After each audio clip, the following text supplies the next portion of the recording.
organisé par l'agence de Greta de Vire.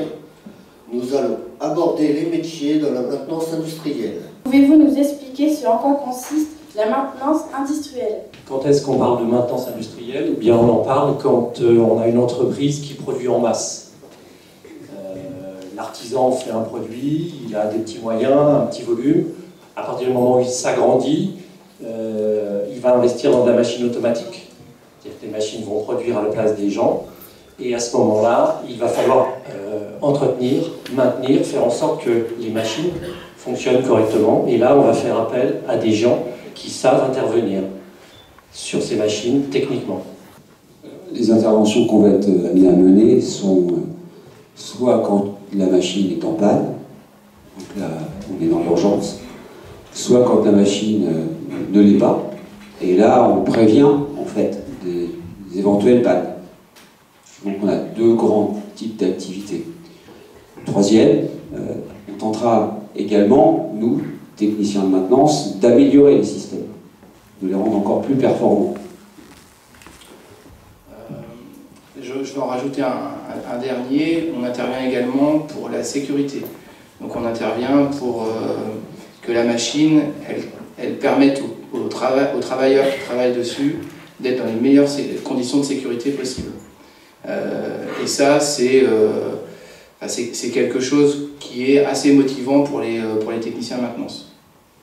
Qu'est-ce qu'on met dans maintenance industrielle? Bien évidemment, il s'agit d'un assemblage de métiers et qui ne sont pas tous composés des mêmes fondements. Donc, je dirais que globalement, dans maintenance industrielle, on trouve pêle-mêle le mécanicien, on trouve l'électricien, l'électronicien, on trouve l'informaticien, on trouve l'automaticien, on trouve le roboticien. Vous voyez, je voulais quand même insister sur ce point d'une multitude, d'une pluralité de métiers. Donc maintenance, je ne suis pas maintenance, je suis technicien de maintenance parce que j'exerce l'un ou plusieurs de ces métiers. Le service de maintenance doit générer des profits et éviter les pannes. Il fait donc gagner de l'argent en somme. On attend du service de maintenance qu'il fasse gagner plus d'argent qu'il n'en coûte. Être un véritable centre de profit. Je donne la parole au procureur. Je voudrais faire remarquer à la Cour et aux jurés que d'après certains avis, ces métiers sont fastidieux. Ce ne sont que 3 tâches répétitives et ennuyeuses: réparation, prévention et amélioration. Nous ne sommes pas d'accord. Le maintien en condition opérationnelle des machines nécessite un travail important, en amont qui oblige donc une organisation et une anticipation. De plus, je ne sais pas dans quel monde vous vivez, mais les réparations ne sont jamais les mêmes. Elles sont diverses et variées. Le technicien de maintenance devra en plus identifier la panne avant de réparer sur les machines et en plus de plus en plus nombreuses. Différents et sophistiqués. Donc dire que le métier est répétitif et ennuyeux, je trouve cela exagéré, voire même déplacé. Monsieur le Président, pouvez-vous accorder la parole aux accusés? Nous devons rebondir sur les accusations. Je donne la parole aux accusés. Vous arrivez dans l'entreprise, il faut 2 ans pour maîtriser l'ensemble de l'entreprise et 5 ans pour vraiment maîtriser complètement le secteur des machines dont vous allez avoir la responsabilité. Très clairement, c'est une formation en maintenance industrielle qui permet la plus grande mobilité intersectorielle. Voilà, c'est comme ça qu'il faut le dire correctement. C'est-à-dire que ça permet une reconversion, une mobilité, une reconversion facile. Pourquoi? Parce que comme le disait mon voisin tout à l'heure, ça demande de perpétuellement se remettre en cause, perpétuellement apprendre, perpétuellement s'approprier des nouvelles technologies, des nouveaux moyens, etc. On a peu de demandeurs d'emploi inscrits en tant que technicien de maintenance, agent de maintenance, et en revanche, beaucoup d'offres très difficiles à pourvoir. Ce métier ne demande pas de qualité personnelle. En effet, seules les connaissances techniques sont nécessaires. Au final, il est donc assez simple. De la compétence technique, il en faut, c'est sûr, mais du relationnel, il en faut. Il faut discuter avec la machine, il faut discuter avec les gens, il faut de la méthode. Il faut ne pas travailler n'importe comment, savoir suivre des procédures, faire attention à la sécurité. Savoir échanger, travailler en autonomie. Quand on arrive sur un système où il y a un problème, la première des choses, c'est qu'on communique avec les gens qui travaillent, soit en production ou d'autres, Quand il y a des soucis, on est amené des fois à les résoudre par des groupes de travail. On va travailler avec des gens des méthodes, de la qualité, les fournisseurs de matériel. On est amené à travailler aussi, comme on le disait, avec les sous-traitants qui fabriquent des machines, qui sont souvent à l'étranger. Donc effectivement, il faut savoir parler un minimum anglais. Et en fait, on peut avoir énormément d'échanges, et on a énormément d'échanges, et il faut avoir énormément d'échanges pour pouvoir bien faire son métier. Les gens de maintenance qui sont autour d'une machine et qui réfléchissent à une problématique, qui ne trouvent pas, eh bien ils délivrent une image qui n'est pas bonne. Il faut faire attention, il faut qu'ils fassent attention. Je demande à mes stagiaires, qui sont des professionnels, des ex-professionnels souvent, je leur demande de faire attention à leur attitude. Parce que parfois, on est assis sur le capot d'une machine, puis on regarde, on réfléchit, on bosse en fait, hein, on réfléchit à la problématique, mais on donne une fausse image. Hein, on donne l'image des gars qui discutent du barbecue, du match de foot du dimanche. Hein, donc il faut faire attention à ça, l'habit fait pas le moine, mais quand même. Hein, parfois on envoie des fausses images comme ça. J'ai envie de crier haut et fort que la maintenance, comme n'importe quel autre métier, se mérite. N'importe qui ne peut pas exercer ce métier. Il n'y aurait pas d'apprentissage autour de ce métier s'il n'existait pas. Il ne faut pas confondre le master chef qu'on voit à la télé avec le brevet de maîtrise ou le grade de meilleur ouvrier de France attribué à quelqu'un qui a de l'expérience. Donc, naturellement, on ne peut pas aller dire que le métier de maintenance, quel qu'il soit, un des métiers dont on a parlé, électricien, électronicien, y compris technicien simple de réglage, attention, ça nécessite des compétences. On forme les gens dans nos entreprises pour acquérir ces métiers. Donc, encore une fois, au secours, ne banalisez pas ces métiers. Conservons ce savoir-faire que l'on a acquis et poursuivons la formation autour de métiers qui sont dignes de ce nom. Vous cherchez à idéaliser ce métier, alors que les conditions de travail, entre autres, les horaires décalés, les 3-8, les astreintes les week-ends et jours fériés, en font une profession ingrate. Il faut toujours être disponible pour réparer les machines. Donc nous, à la Normandise, on travaille 7 jours sur 7, donc le week-end y compris. Ça veut dire qu'il y a une palette horaire importante et que les techniciens maintenance qui travaillent dans le service ou qu'on embauche, on leur demande, voilà, est-ce que vous voulez travailler de nuit? Est-ce que vous voulez travailler du matin, c'est-à-dire de 5h à 13h, ou d'après-midi de 13h à 21h, ou est-ce que vous voulez travailler le week-end de nuit ou le week-end de jour? Et il s'avère qu'à travers cette palette-là, les gens, les techniciens, ils font le choix qui correspond le mieux à leurs contraintes personnelles.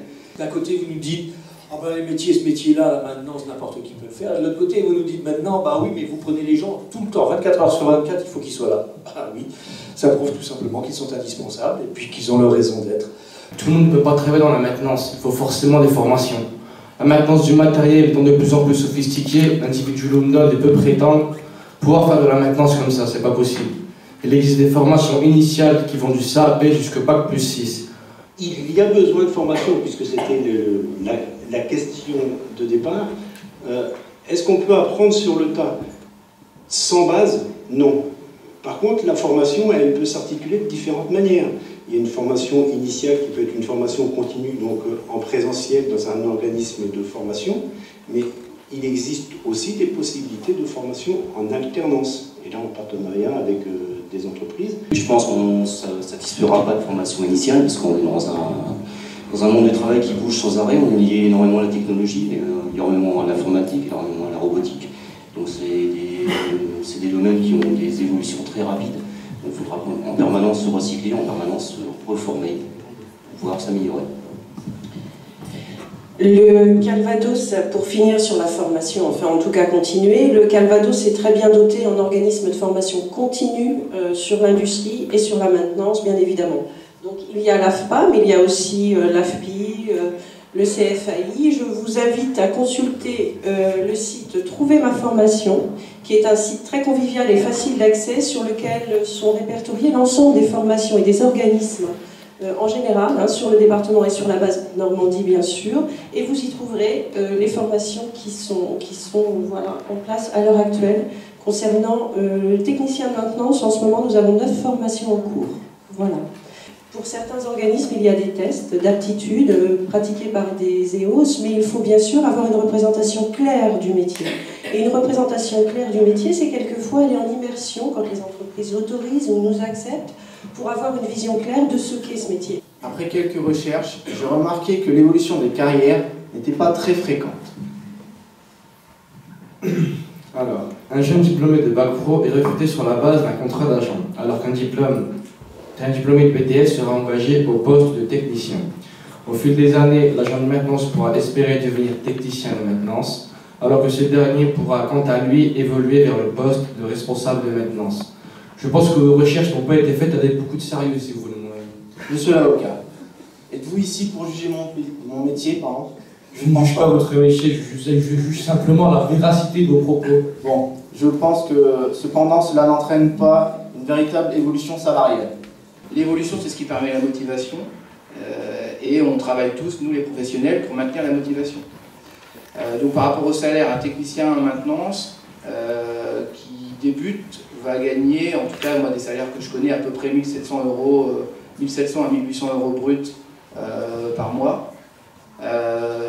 Et au bout de 4, 5, 6 ans, toujours en tant que technicien maintenance, il va être de l'ordre de 2000 à 2200 euros bruts par mois. On a beaucoup de gens qui rentrent avec un niveau bac professionnel, puisqu'on en parle, et justement la formation dans l'entreprise va permettre à ces personnes de pouvoir évoluer assez régulièrement, puisqu'on est quand même formé, je dirais, tous les 2-3 ans, et donc de pouvoir évoluer et atteindre ces niveaux de technicien supérieur au bout de quelques années. Évidemment, si on intègre directement l'entreprise avec le niveau Bac+2, il y a déjà un cap de franchi, mais l'évolution, de par ces formations qui sont quand même régulières, nous permet d'évoluer. La parole est au procureur. À quoi bon se former? Il n'y a pas d'emploi dans ces métiers. Non, monsieur le procureur. À la date du 10 mars, 48 offres étaient à pourvoir, rien que dans la Basse-Normandie, et plus de 150 dans toute la France. Aujourd'hui, sur le bassin de Vire, il y a 8 offres à pourvoir, alors que nous n'avons que 6 demandeurs inscrits, mais nous savons pertinemment que ces 6 personnes inscrites travaillent. C'est-à-dire qu'elles ont maintenu leur inscription, mais elles ont commencé une mission d'intérim. Il faut savoir que sur la majorité des offres, sur l'ensemble des offres, 38% sont en intérim. C'est effectivement, les professionnels nous confirmeront, mais je pense que c'est un excellent moyen d'entrer dans la profession. Donc 38% des offres sont des offres d'intérim, 50% sont des offres en CDD. Le CDD, de la même façon, est un bon moyen pour découvrir le métier, mais aussi découvrir une entreprise. On a vu l'agent de maintenance ou le technicien de maintenance, on le trouve dans l'ensemble des entreprises. Pour le coup, connaître un secteur, découvrir un secteur, c'est aussi essentiel. Donc utiliser les CDD, les missions intérimaires pour découvrir l'univers professionnel, c'est important. Et pour finir, je vous dirais que 13% des offres sont des offres en CDI. Il y a peu de secteurs aujourd'hui porteurs, très clairement. Le métier de technicien de maintenance, agent de maintenance, est un métier en tension. Nous, à la Normandie, j'encadre à peu près 45 techniciens. Donc on a une offre d'emploi. Mais cette offre d'emploi, c'est pour recruter 5 techniciens. C'est-à-dire que ça fait 8 mois que nous cherchons 5 techniciens de maintenance. Donc voilà, ça ne peut pas être beaucoup plus concret que ce que je vous dis là. Agents de maîtrise, techniciens sont les mots justes, mais la mixité n'a pas foi dans votre secteur. La gente féminine est très loin d'avoir obtenu la parité. Nous, en tout cas à la Normandie, les régleurs, c'est essentiellement des femmes. Donc ça veut dire que c'est possible. J'avais il y a 2 mois une apprentie qui était une femme. Donc elle n'a pas souhaité rester dans l'entreprise pour d'autres raisons, mais j'étais tout à fait prêt à l'embaucher. Donc c'est juste, voilà, pour en rajouter un petit peu, dire que c'est tout à fait accessible et que moi personnellement, j'aimerais bien avoir quelques femmes dans mon service pour amener la rigueur que les femmes savent apporter dans leur travail. Parce que même si elles ont peut-être un petit peu moins de force, elles ont une autre manière d'appréhender le travail et le mélange des approches permet à l'ensemble du service de progresser. Voilà. Parlons des travailleurs en situation de handicap. Peuvent-ils intégrer ce genre de secteur? Cela nous semble bien compliqué. Monsieur le procureur, je ne pense pas avoir besoin de vous rappeler la loi de 87, qui oblige tout établissement de plus de 20 salariés à employer 6% de travailleurs en situation de handicap. De plus, d'après certaines offres d'emploi, nous pouvons constater qu'il y a bel et bien des places pour ces personnes dans le domaine de la maintenance. places qui leur sont même parfois réservées. Dès lors, et sous réserve d'en avoir les capacités professionnelles, ces emplois peuvent être accessibles à des travailleurs présentant certains types de handicap, moyennant des adaptations, surdité, troubles du langage. Si vous souffrez d'un handicap moteur des membres inférieurs, d'une infection, vous êtes affecté à la gestion et à la lecture de plans et dessins.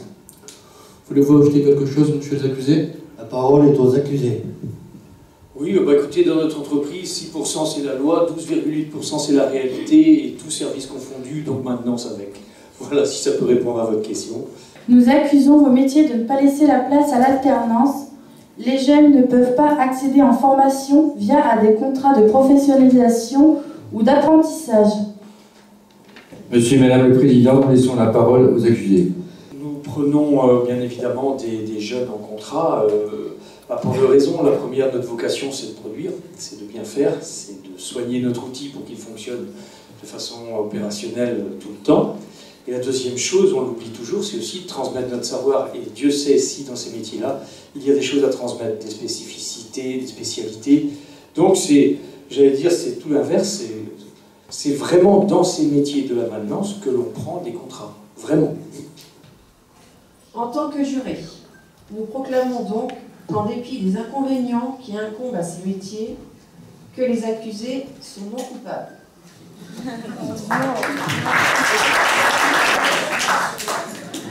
Dans un contexte économique fortement concurrentiel, la maintenance de l'outil de production constitue un enjeu économique décisif pour les entreprises, tant au plan strictement économique qu'au plan humain.